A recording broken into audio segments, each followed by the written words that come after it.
Numbers chapter 16. Nagrebelde sina Korah, Datan at Abiram.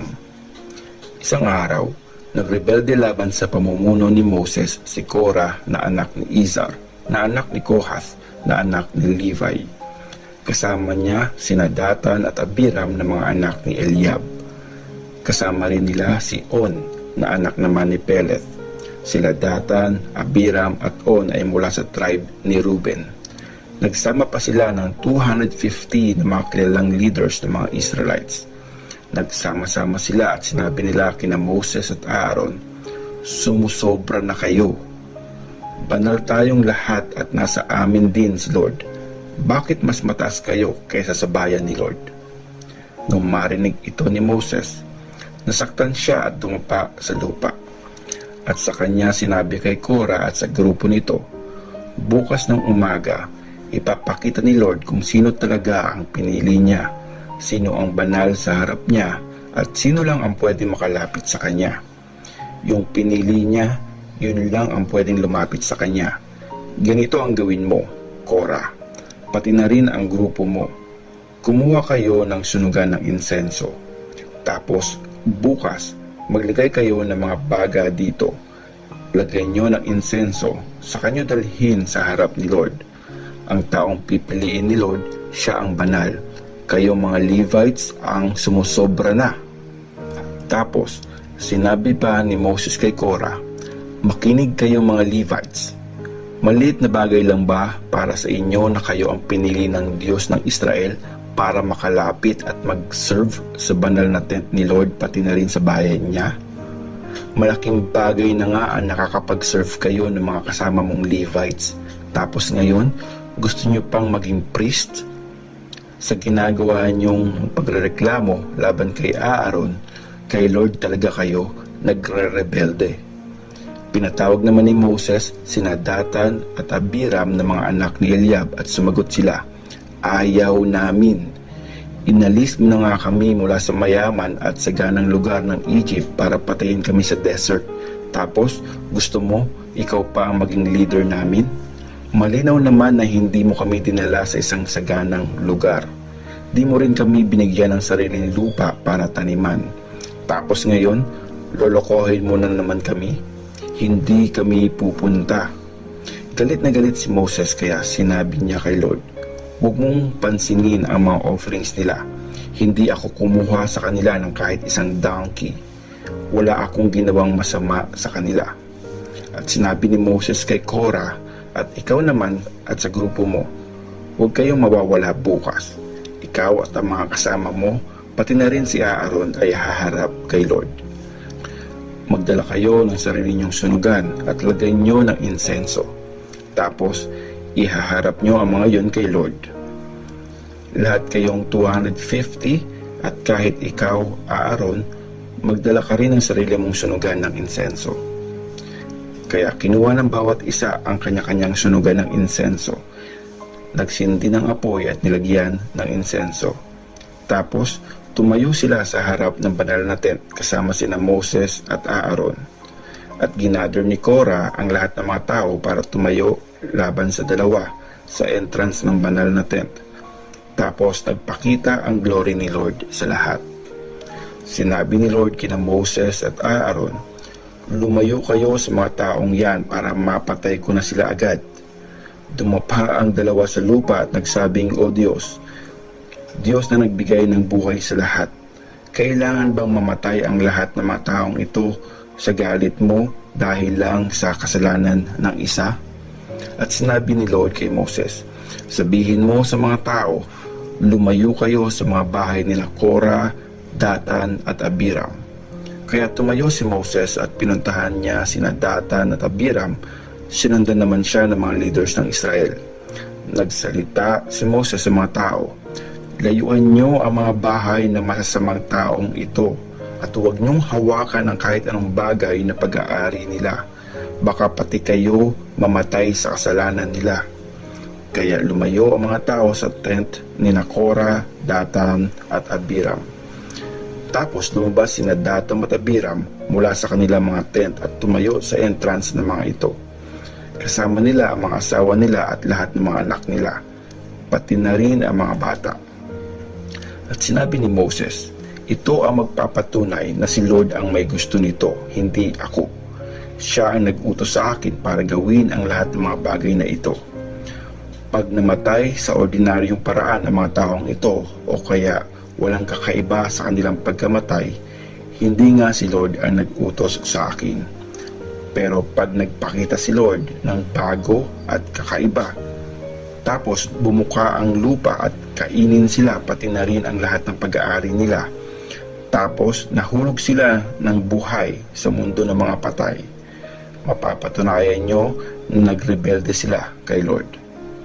Pagkatapos magsalita ni Moses, nahati ang lupang kinatatayuan nina Datan at Abiram. Bumuka ang lupa at kinain silang lahat, pati na rin ang pamilya nila, mga tagasunod at lahat ng pag-aari ni Korah. Kaya nahulog silang lahat sa mundo ng mga patay, kasama na rin ang lahat ng pag-aari nila. Nagsara sa ibabaw nila ang lupa at namatay silang lahat sa harapan ng mga tao. Dahil sa sigaw ng mga rebelde, nagtakbuhan ang lahat ng mga Israelites at nagsabing, "Dili, takbo, baka kainin din tayo ng lupa." Tapos, may apoy na lumabas mula kay Lord at sinunog lahat ang 250 na tao na nag-o-offer ng insenso. Tapos, sinabi ni Lord kay Moses, sabihin mo kay Eleazar, anak ni Aaron na priest, na kunin niya ang mga bronze na sunugan ng insenso mula sa mga abo ng mga namatay. Tapos, ikalat niya ang mga baga sa malayong lugar kasi banal ang mga bronze na sunugan ng mga insensong ito. Naging banal ang mga ito dahil dinala na sa harapan ni Lord. Kaya kinuha ni priest Eleazar ang mga sunugan ng insenso at pinitpit ang mga ito para gawing pantakip sa altar. Warning ito sa lahat ng mga Israelites na ang kanilang ni Aaron ang pwede mag-offer ng insenso kay Lord, para hindi sila magaya sa nangyari kay Korah at sa mga kasamahan niya. Ginawa nga ni Eleazar ang lahat, gaya ng inutos ni Lord kay Moses. Niligtas ni Aaron ang mga tao. Kinabukasan, nagrebelde naman kina Moses at Aaron ang buong Israel. Sabi nila, pinatay niyo ang ilang members ng bayan ni Lord. Nung nagsama-sama ang mga tao laban sa kanila, pumunta sina Moses at Aaron sa banal na tent. Binalot ito ng ulap at nagpakita ang glory ni Lord. Tapos, lumapit sina Moses at Aaron sa harap ng banal na tent at sinabi ni Lord kay Moses, lumayo kayo sa mga taong ito para mapatay ko na sila agad. Dumapa ang dalawa sa lupa. Sinabi ni Moses kay Aaron, kunin mo ang sunugan mo ng insenso, magpausok ka ng insenso gamit ang apoy mula sa altar at dalhin mo ito agad sa gitna ng mga tao para sa paglilinis ng kasalanan nila. Bilisan mo, dahil sa tindi ng galit ni Lord, nagsimula na ang salot. Kaya kinuha nga ni Aaron ang sunugan niya ng insenso gaya ng inutos ni Moses. At tumakbo siya sa gitna ng mga tao kasi nagsisimula ng kumalat ang salot nun. Pinausok niya ang insenso para sa ritual ng paglilinis ng kasalanan ng mga tao. Dahil dito, siya ang namagitan sa mga patay at buhay. Lahat ng mga namatay dahil sa salot ay 14,700. Wala pa dito ang mga namatay na kasamahan ni Korah. Nang tumigil na ang salot, bumalik na si Aaron kay Moses na nasa entrance ng banal na tent. Numbers chapter 17. Namulaklak ang tungkod ni Aaron. Sinabi ni Lord kay Moses, kausapin mo ang mga Israelites at kumuha ka ng 12 na tungkod mula sa kanila. Isang tungkod kada leader ng bawat tribe. Isulat mo ang pangalan ng bawat leader sa kanya-kanya nilang tungkod at isulat mo naman ang pangalan ni Aaron sa tungkod ng tribe ni Levi. Dapat may tungkod ang bawat leader ng tribe. Ilagay mo ang mga yon sa loob ng banal na tent sa harap ng box ng kasunduan kung saan kita kinakausap. At ang tungkod ng lalaking pinili ko ang siyang mamumulaklak. Dahil dito, matitigil na ang pagrereklamo na ginagawa ng mga Israelites laban sa iyo. Kinausap ni Moses ang mga Israelites at binigay ng mga leaders ng bawat tribe ang kani-kanilang tungkod. Ang bilang ng mga tungkod ay 12, kasama na dito ang tungkod ni Aaron. Tapos, nilagay ni Moses ang mga tungkod sa loob ng banal na tent sa harap ng box ng kasunduan ni Lord. Kinabukasan, pumasok si Moses sa loob ng banal na tent kung nasan ang box ng kasunduan. Nakita niyang namumulaklak at namunga yung tungkod ni Aaron na mula sa tribe ni Levi.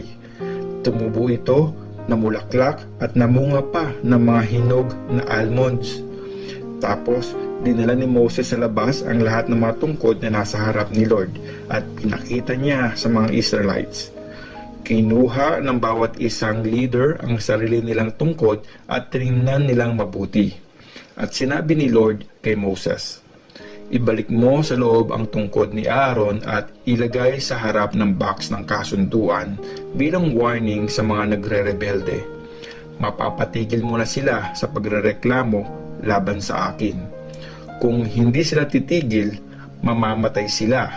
Sinunod ni Moses ang inutos ni Lord. Sinabi ng mga Israelites kay Moses, "Wala kaming ligtas, mamamatay na kami. Mamamatay ang lahat ng lumalapit sa tent ni Lord." "Mamamatay na ba kaming lahat?"